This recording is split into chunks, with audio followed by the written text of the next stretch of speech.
방금 우리가 찬양에서 보았던 것처럼 하나님은 참 좋으신 하나님이신 것 같아요. 늘 우리를 사랑해 주시고 아껴 주시고 또 우리의 필요를 채워 주시고 우리가 늘 게을러서 자꾸 하나님 아버지를 기다리게 해도 그래서 늘 기다려 주시는 그런 인자하신 하나님이시죠. 근데 그런 하나님이라고 해서 우리가 그분의 모든 것을 다 이해할 수 있는 것은 아닌 것 같아요. 그분을 이제 우리가 생각할 때 이해하기 어렵다라고 생각하는 부분도 분명히 많이 있습니다. 우리에게는 너무나도 편안하고 좋으신 하나님 아버지로 우리에게 다가오시지만 성경을 보면은 사실 그 전에는 정말 무서우시고 엄중하시고 또 죄 지은 백성들한테 반드시 벌을 주시는 그런 하나님으로 나옵니다.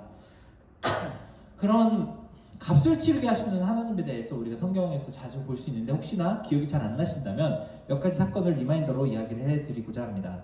창세기에 보면은 40일 동안 하늘에서 비가 엄청나게 내려가지고 모든 육지의 생명체들을 다 물로 싹 쓸어버리신 적이 있으신 하나님이시죠. 인류의 죄와 폭력이 너무나도 크고 눈도 보지 못할 정도였기 때문에 그렇게 하셨다고 합니다. 제가 유튜브에서 어떤 고고학자가 이야기하는 걸 들어봤는데요. 그 고고학자가 얘기하기를 선사시대에 발견된 유골들은 거의 60%가 다른 사람에게 둔기나 날카로운 무기로 상해를 입어 살해당한 흔적이 발견됐다고 합니다. 60% 사람들이 다른 사람들에게 살해를 당한 거예요. 그런 모습이 있었다고 하면은 정말 하나님께서 이 사람들을 보시고 얼마나 피와 폭력에 가득한 것이 마음에 안 좋으셨는지 정말 한 번에 변기물 내리듯이 싹 쓸어버리시는 무서운 하나님이 성경에 보입니다. 또 소돔과 고모라라는 도시가 있었다고 합니다. 거기는 굉장히 음탕한 욕망의 도시였다고 해요.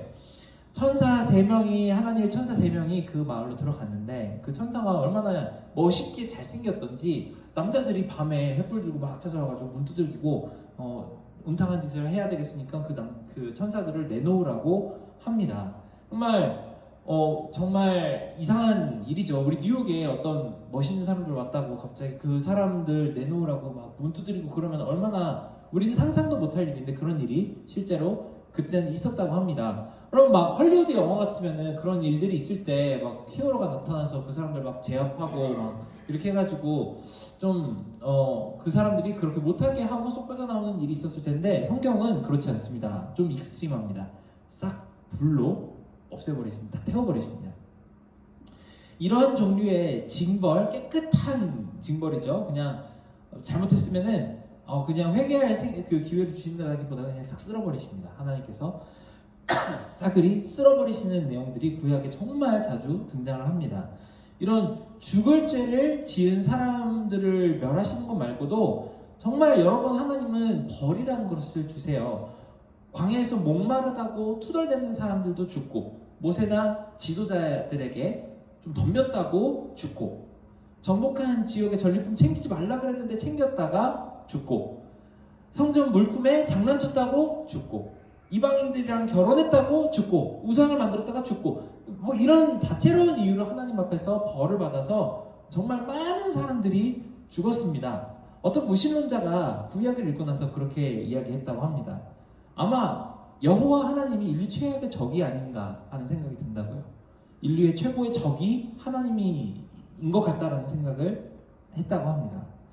우리가 구약시대 백성이었다면 어땠을까 한번 고민을 해보게 되었습니다. 우리 몇 명이나 살아남았을까요? 이 중에서 예를 들어서 이랬다고 합시다. 정말 여러분 한 주 동안 정말 힘찬 하루 한 주 보내세요. 그리고 다들 인사하고 갔는데 막 그 다음 주에 누가 11조 안 냈다고 하고 심장마비 걸려서 죽는 거예요. 그리고 큐티 한 번 안 하면은 문둥병에 걸려서 한센시 병에 걸려가지고 막 손 발 떨어지고 막 그럽니다. 그리고 막 성찬식 하는데 빵 먼저 안 먹고 포도주 먼저 먹었다고 누가 또 막 눈이 안 보입니다. 뭐 그런 이야기가 들렸다고 해보세요. 그러면은 우리 교회 다니는 사람들은 도대체 몇 사람이나 살아남을 수 있을까요? 제 생각에는 우리 크로스비는 한 달 안에 다 없어지지 않을까 하는 생각이 듭니다. 여러분 혹시 어느 날 카톡방에 저희 아내가 사모님이 김성준 목사님이 병원에 입원하셨습니다. 기도해 주세요. 어제 새벽 기도에서 너무 피곤해서 조시는 바람에 하나님의 벌을 받아서 벙어리가 되셨어요. 이런 얘기가 카톡방에 올라왔다고 해 봅시다. 그러면은 누가 하나님 무서워서 믿을 수 없을 것 같은 생각이 듭니다. 제가 이것을 다 현대적으로 해석을 해서 그렇지 구약이나 신약의 초대교회 시대에서는 한 번씩 다 이런 일들이 있었던 일입니다. 우리 다 아나니아와 삽비라의 이야기를 잘 알죠. 내 모든 재산을 가지고 왔습니다라고 거짓말을 했다고 거짓말했으면 그냥 거짓말한 거 회개해 이러면 될 거를 죽었어요. 그 자리에서 회개할 시간도 없이 하고 죽어 나가는 그런 모습들이 보입니다. 뭐 이런 성경책을 보면서 우리의 신앙생활을 돌아보면 한 가지 질문밖에 나올 수 없습니다. 왜 우리한테만 이렇게 잘해주세요? 왜 우리만 이렇게 봐주세요? 그 광야의 이스라엘 백성들은 목마를 때 왜 우리를 목마르게 놔두시냐고 불평 한마디 한 것 가지고도 죽이시고, 뭐 리더들한테 한마디 불평하거나 아니면 도전한 것 가지고도 죽이시는 그 상황에서 왜 우리한테만, 우리는 그보다 더 많은 더 심각한 죄들을 많이 짓고 사는데도 불구하고 왜 우리만 봐주세요? 왜 우리만 이렇게 잘해주시나요? 라는 질문이 들어야 합니다. 근데 그런 질문이 우리 하나님께 올려드릴 때 하나님은 성경적으로는 이런 대답밖에 하지 않으세요. 그냥 우리를 사랑하시니까. 예수님의 얼굴 봐서 다 너희들이 지은 모든 죄들을 바로 벌하지 않고 봐주신다는 답변이 돌아올 뿐입니다. 근데 우리 마음속에는 또 다른 질문이 하나가 슬그머니 올라오죠. 우리는 그럼 봐주시는데 왜 모든 사람들을 다 봐주지 않으세요? 왜 모든 사람들을 다 하나님의 자녀를 부르지 않으시고 왜 이 세상에 있는 모든 사람들을 다 은혜로 구원해주지 않으세요? 이런 질문을 할 수밖에 없는 것 같아요. 이에 대한 여러 대답들이 있습니다. 하나님의 손길을 내미셨을 때 자유의지로 하나님의 그 손을 잡을 사람들을 미리 아셨기 때문에 그 사람들을 구원하신다라는 답을 하는 사람들이 있습니다. 근데 그거 아세요? 성경에는 자유의지라는 단어가 한 번도 등장하지 않습니다. self will 이런 거, 뭐 human will 이런 거 등장하지 않습니다. 그런 비슷한 개념도 등장하지 않아요. 여러분들이 자유의지로 하나님을 선택할 수 있기 때문에 그 여러분들을 하나님이 선택하셨다는 이야기는 등장하지 않습니다. 자유의지에 대해서 저도 사실 되게 많이 배웠는데 또 어떤 교수님이 자유의지라는 단어가 성경에 등장하지 않는다는 이야기를 하셨을 때 저는 굉장히 깜짝 놀랐어요. 반대로 운명이라고 생각하는 사람이 있습니다. 구원받은 사람들을 그렇게 만드셨기 때문에 그렇게 태어나게 됐기 때문에 그냥 구원을 받는 것이다 라고 이야기하시는 분들도 있어요. 그런데 많은 사람들은 그 부분에 대해서 그냥 그렇다고 생각하지 않는 것이 우리가 로봇처럼 구원받은 사람으로 만들어진 것이 아니잖아요. 하나님이 우리를 하나님의 자녀로 부르신 한 순간순간들을 생각을 해보면은 굉장히 인격적으로 다가오시며 우리의 성격에 따라서 맞추어서 우리를 하나님의 자녀로 불러주신다는 사실을 알 수 있습니다.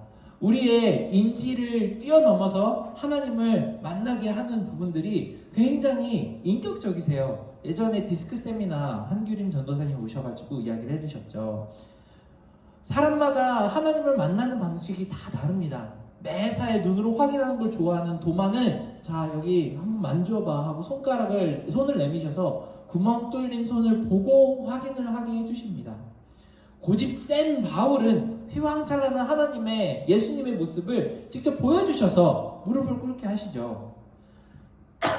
나다나엘이라고 하는 사람이 나옵니다. 혼자 나무 아래서 하나님이랑 속삭속삭 얘기하기를 좋아하는 완전 극아이에 해당하는 사람인 것 같아요. 인트로버티브인 것 같습니다.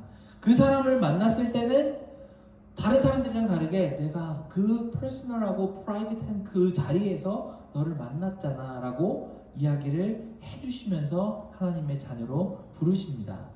러블랭귀지가 아무래도 스킨십인 것 같은 요한 사도는 보면은 매번 안아주세요.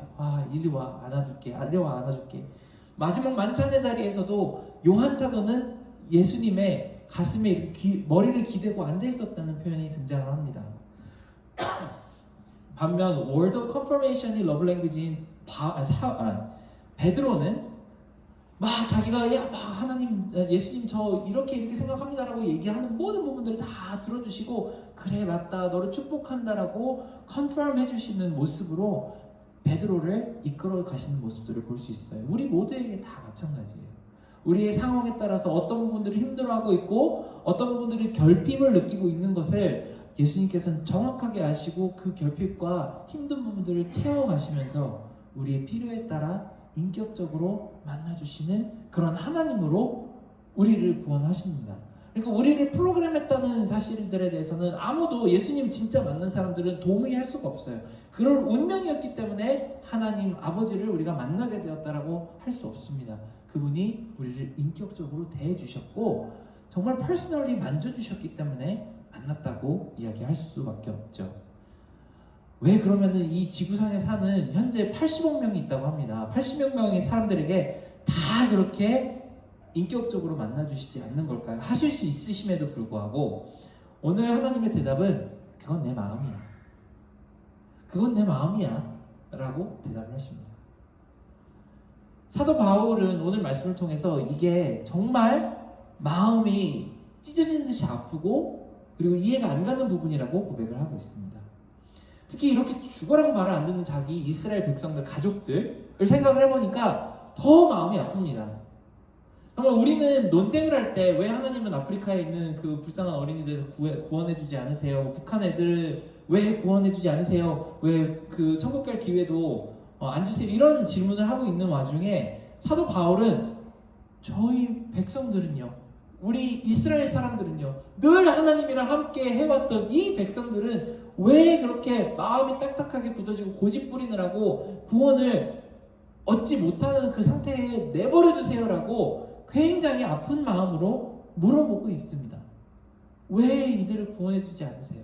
이들이 아브라함의 백성들이라면서요, 그 약속을 주셨다면서 왜 안 구해주세요? 라는 질문을 하고 있습니다.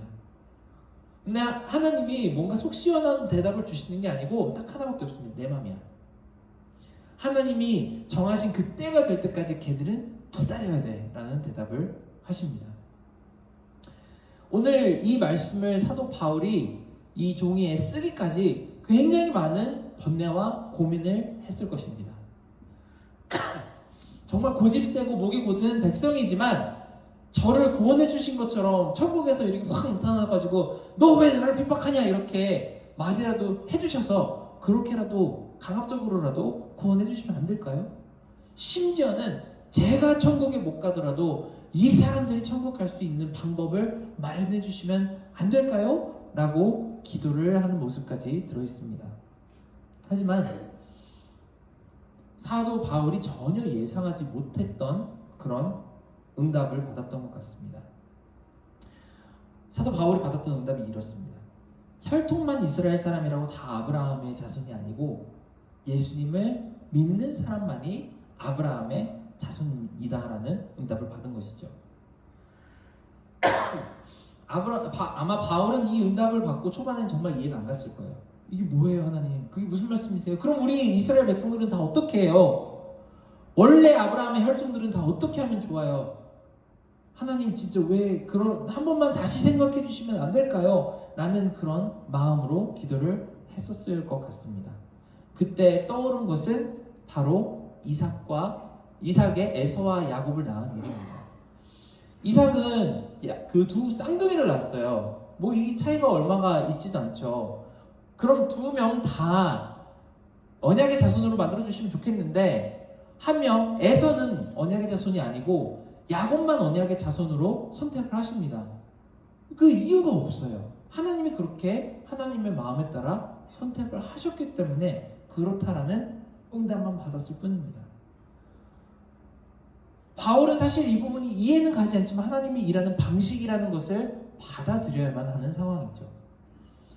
우리 삶에서도 아주 그런 일들이 자주 있을 거라고 생각합니다. 하나님의 방식이 너무나도 이해가 안 갈 때가 분명히 있죠. 하나님이 일하시는 방식의 타이밍도 이해가 안 가고 일하시는 방식도 이해가 안 갑니다. 그럴 때 우리는 마음속에서 낙심하고 절망하고 실망하는 마음들이 생겨납니다. 내가 이걸 기도를 했는데 내가 이거 달라고 기도했잖아요. 하나님 왜 근데 이걸 안 들어주세요? 우리가 목표와 비전을 위해서 꼭 필요한 것이 있는데 그것을 안 들어주셔서 내가 더 기다려야 되고 한바탕 풀이 꺾여야 되고 내가 기죽을 수밖에 없는 그런 상황들이 생겨나는 거, 왜 그래야 되는 걸까요? 하나님 왜 그렇게 막으세요? 그렇게 이해가 안 가기 때문에 여쭤봐야 될 때가 있습니다. 지난주에 얘기했던 것처럼 한 주 동안 이전에 가르쳤던 터키 학생이 자기 언니와 형부와 1살짜리 조카가 지진으로 인해서 아파트 더미에 깔려서 구조를 기다리고 있다고 하는 글이 올라와서 저는 일주일 내내 기도를 했어요. 그 친구한테 나는 정말 기도를 열심히 하고 있으니까 힘내고 정말 언니랑 그 형부랑 그 조카가 돌아올 수 있도록 우리 계속 기도하자 이러고 그 인스타 DM을 계속 보냈었어요. 그래서 너무 감사하다는 이야기를 했는데 목요일쯤에 답장이 왔습니다. 그들이 천국으로 갔다고 애도하는 글을 보냈던 거죠. 얼마 그 지진이 일어나고 시간이 지나지 않았을 때는 우리가 정말 열심히 기도를 했어요. 그 너무나도 예쁜 가족이 하나님 정말 구원해 주시고 이 가족에게 내가 그들을 위해서 기도를 했다는 것을 받아들이고 그 마음속에 와, 브라이언이 선생님이 저를 위해서 기도를 해주었는데 하나님이 그 기도를 들으셔서 우리 가족을 살려주셨다라는 고백을 할 수 있는 그런 기회가 있었으면 좋겠다고 저는 기도를 했었어요. 그런데 하나님은 그 기도를 들어주지 않으셨습니다. 왜인지는 모르겠어요. 하나님 분명히 지진이 일어나지 않게 해주실 수도 있었고 지진에서도 살아남게 해주실 수도 있었는데 구조를 받게 해주실 수도 있었는데 불구하고 기도를 들어주시지 않았습니다. 제 기도가 뭐가 잘못된 걸까요? 제가 제 욕심을 위해서 구한 걸까요? 그렇지 않습니다. 사도 바울도 마찬가지예요. 자기 욕심을 위해서 이스라엘 백성들을 구해달라고 기도를 했을까요? 아닙니다. 근데 이 정말 합당한 기도에도 불구하고 하나님이 안 들어주실 때가 있어요. 안 들어주십니다. 왜 안 들어주실까요? 모릅니다. 몰라요. 근데 이 이해가 가지 않는 이 한 프로세스 중간에 우리는 우리가 기도를 하는 것에서 이 기도를 들어주고 말고가 나에게 달린 것인지 아니면은 하나님의 뜻에 달린 것인지에 대해서 한번 다시 생각해야 되는 그런 기회가 됩니다. 이제까지 하나님께서는 하나님 하시는 일의 모든 것에 대해서 너희들 전부 이해시켜 주겠다고 하신 적은 없어요. 우리가 이해가 가지 않는 그 상황 가운데 있더라도 하나님은 하나님의 일을 하시고 나중에 살펴보고 나면은 이게 내가 생각했던 것보다 처음에 내가 왜 그렇게 하세요라고 이해하지 못하는 그 질문을 했었을 때보다 훨씬 더 좋은 방식으로 하나님께서 일을 하셨고 준비하셨구나라고 그렇게 받아들일 수밖에 없는 그런 상황들이 생깁니다.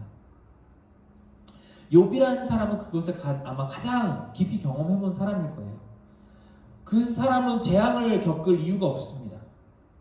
막 너무 신실하게 살았고 매일 혹시나 내가 하루 사는 삶 동안에 죄를 지었을까봐 자기의 목과 자기 가족들의 몫에 번제를 드리며 하나님께 자기를 정결하게 했던 그런 사람이었는데도 불구하고 재앙을 당합니다. 왜 당했죠? 벌 아니었었어요. 그냥 당했습니다. 하나님의 뜻이었기 때문에요. 그 시험을 통과하고 나서도 하나님이 큰 축복을 주셨는데 그것도 사실은 이유가 없습니다. 하나님은 그렇게 하시고자 하는 하나님의 뜻이었기 때문에 그렇게 합니다. 왜 이렇게 하셨어요? 라고 욥이 하나님께 묻자 하나님은 딱 한 가지 대답만 하십니다. 나는 이 모든 세상을 만든 창조자이고 전능자 하나님이야. 내가 이 모든 것을 만들고 내가 운행할 동안에 너는 어디 있었니? 라는 딱 한마디만 하십니다.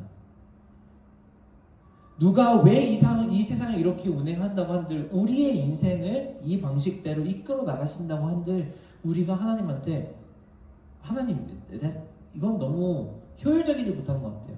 지혜롭지 못한 것 같아요. 그 방식 하나님의 방식을 바꾸셔야 돼요 라고 이야기할 수 없다라고 합니다. 이것이 사실은 굉장히 이해하기 어렵고 받아들이기 어려운 믿음의 분량인 것 같아요. 우리 초심자의 그 행운이라는 것이 있죠. 처음에 시작을 할 때는 굉장히 다 잘 되는 것 같아요. 우리가 믿음 생활 시작할 때도 하나님께 기도했더니 와, 내 병이 나았어. 하나님께 기도했더니 와, 내가 직장을 얻게 되었어. 하나님께 기도했더니 이런 게 됐어, 저런 게 됐어라는 그런 굉장히 신나는 일들이 초심자의 행운처럼 다가올 때가 있습니다. 그런데 어느 순간 보면은 내가 잘못한 것도 없는데 내가 정말 억울한 마음을 가지게 할 만큼 갑작스럽게 이상하게 내 문들이 닫혀버리고 내가 걸어가야 되는 길들이 갑자기 무너져버리는 순간들이 생깁니다. 훨씬 더 고차원적인 믿음의 시험들이 우리에게 오는 것이죠. 그 시험의 이름은 이렇습니다. 누가 인생의 주인입니까? 누가 우리의 삶과 하나님 아버지 됨을 모심에 누가 주인입니까? 이 세상의 주인은 누구이며 Center of the Universe, 그러니까 우주의 중심은 누구입니까? 가끔 가다가 우리는 너무나도 은혜를 받을 때 우리 스스로 내가 Center of the Universe라고 생각할 때가 있어요. 하나님이 나를 위해서 존재하시는 분인 것처럼 생각할 때가 있습니다. 그렇게 됩니다. 그런데 그렇지 않다라는 것을 우리는 언젠가는 반드시 배워야 합니다. 내가 센터가 아니고 하나님께서 센터가 되시고 내 마음대로 이 세상이 운영되거나 내 삶이 운영되는 것이 아니고 하나님 마음대로 운영되고 있다는 것을 인정해야 되는 필요가 있습니다. 조금 더 똑똑하고 좀 약삭빠른 아담과 하와였다면은 아마 그렇게 생각을 했을 거예요. 저 선악과 따먹는 것이 훨씬 더 효율적이지 않겠어? 우리가 이 세상을 다스리는 데 있어서 선도 알고 악도 알아야 더 잘 다스릴 수 있지 않겠어? 라고 아마 생각을 했을 수도 있어요. 그런데 그 실과를 따먹게 되는 것은 결국은 축복이 아니고 저주입니다. 본인들이 이해할 수 있는 것만 따라가는 것이 아니고 이해할 수 없을 때라도 따라갈 수 있고 그것도 받아들일 수 있는 것에서 하나님에 대한 진정한 믿음이 시작이 되는 것이죠. 우리 아들이 저한테 어제 책을 한권 사달라고 했어요. 만화책이에요. 만화책인데 제가 좀 실패의 경험이 있습니다. 만화책을 사달라고 해서 사줬는데 내용이 너무 이상한 거예요. 막 그 요즘 애들 만화책 왜 내용들이 다 그렇죠? 더그맨이라는 거 혹시 아시나요? 그 어떤 경찰이랑 강아지랑 교통사고가 나가지고 더그는 머리만 살아있고 경찰은 몸만 살아있는 거예요. 그래서 둘의 머리를 이렇게 바꿨습니다. 그래서 몸은 경찰인데 머리는 강아지예요. 그래서 강아지처럼 행동하는 슈퍼히어로가 됐습니다. 근데 이거를 얘가 너무 좋아해가지고 계속 사줬는데 내용이 보면 볼수록 이상한 거예요. 그래서 앞으로 리뷰를 좀 해보고 책을 사줘야 되겠다라고 해서 어떤 책을 또 하나 사달라고 그러길래 리뷰를 봤는데 막 락스타가 뭐 컴페티션을 나가는데 막 함정을 파서 뭐 누구를 어떻게 곤란함에 넘어뜨리고 뭐 이런 내용들이 있는 거예요. 그래서 이거는 좀 더 크고 나서 한번 사보자 라고 제가 좋게 얘기를 했는데 자기네 친구들은 다 샀는데 왜 아빠만 안 되니? 왜 나만 안 돼? 그 아이는 볼 수 없고 저만 볼 수 있는 어떤 계획이 있기 때문에 그렇겠죠.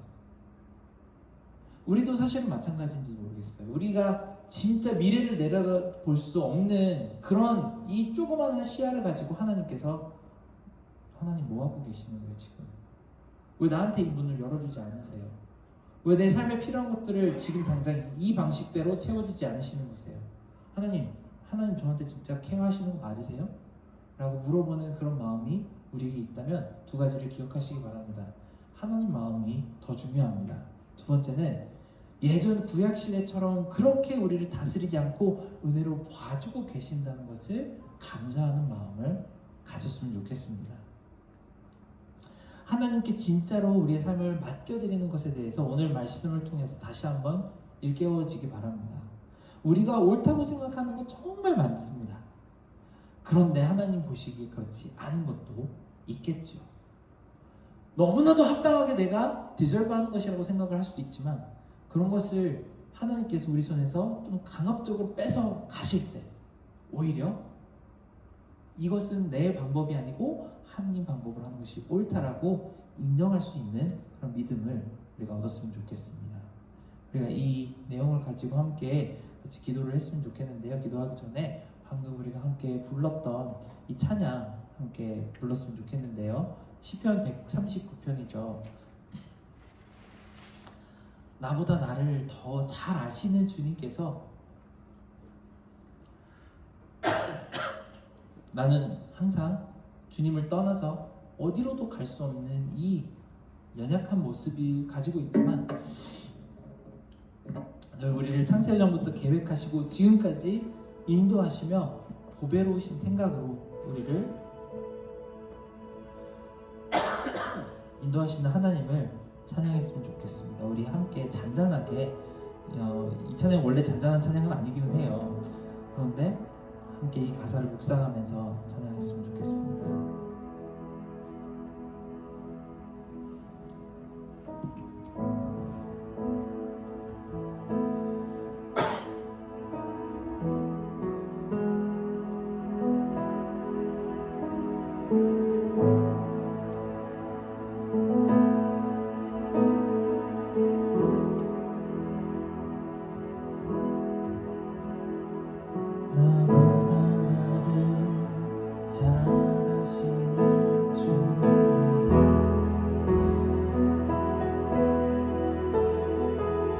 주를 떠나 어디로 가겠나이까.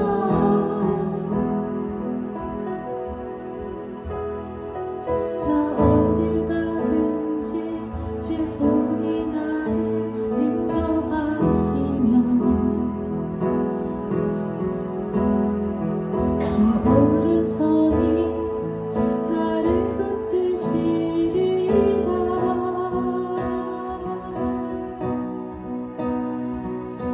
나를 창세전부터 계획하시고 지금까지 인도하시네.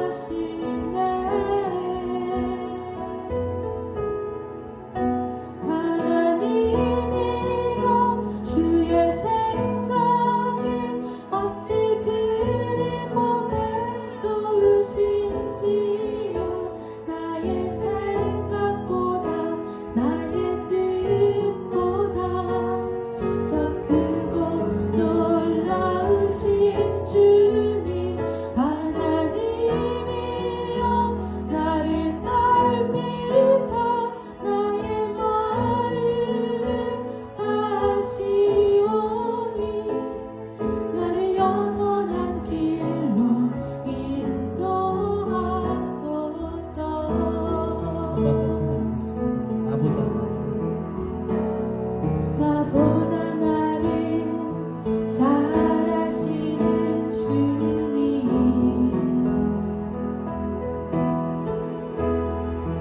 내가 주를 떠나 어디로 가겠나이까.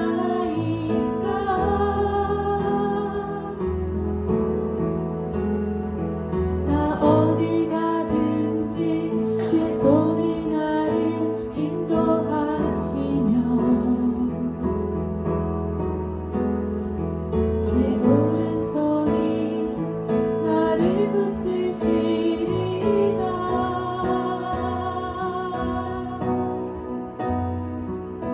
나를 창세전부터 계획하시고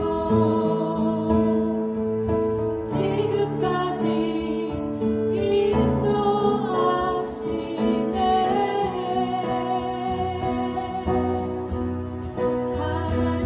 하나님이여 주의 생각이 어찌 그리 모배로우신지요.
나를 더 잘 아시는 하나님이시고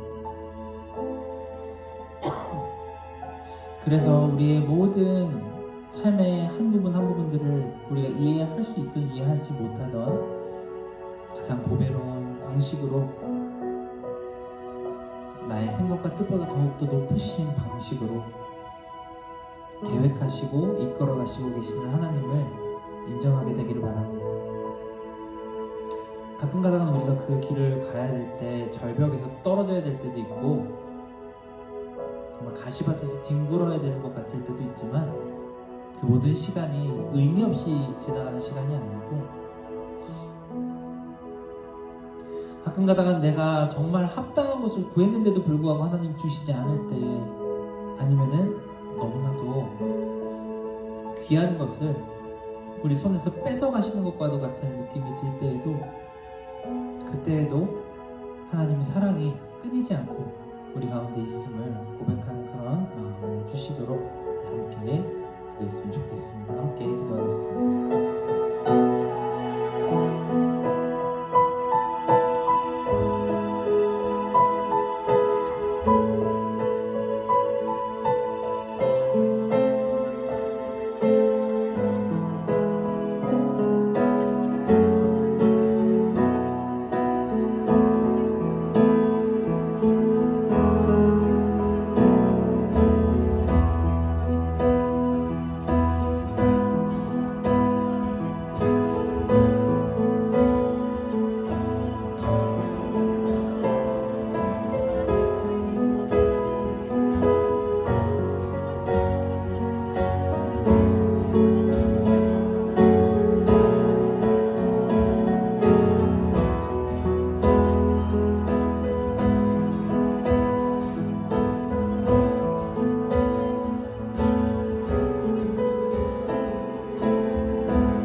하나님께서 우리가 원하는 것을 하나님께 구하였을 때 그 원하는 것을 주실 수도 있고 안 주실 수도 있지만 그 모든 것이 하나님께서 우리를 사랑하시는 사랑 안에서 이루어지고 있음을 믿을 수 있는 그런 믿음을 주시기 원합니다. 그리고 우리의 생각대로만 이 인생이 진행되는 것이 아니고 우리가 이해할 수 없는 그 순간에도 하나님의 뜻대로 인생이 진행되고 있음을 감사드리기 원합니다. 특별히 우리를 정말 구약이나 신약 시대의 사람들처럼 거칠고 난폭하게 다루지 않으시고 정말 늘 사랑과 지혜와 인내로 다루고 계시는 그런 하나님의 인격적인 모습을 우리가 늘 감사하고 찬양하기를 원합니다. 하나님이 우리를 정말 예쁘다 해주셔서 정말 하늘 모르고 건망져지는 그런 겸손하지 못한 모습으로 우리가 하나님 앞에 다가가지 말고 정말 잘해줄 때 잘하는 그런 우리의 모습을 정말 그런 지혜를 알려주시기 원합니다. 하나님께서 우리와 함께 하심을 감사드리며 예수님의 이름으로 기도드렸습니다.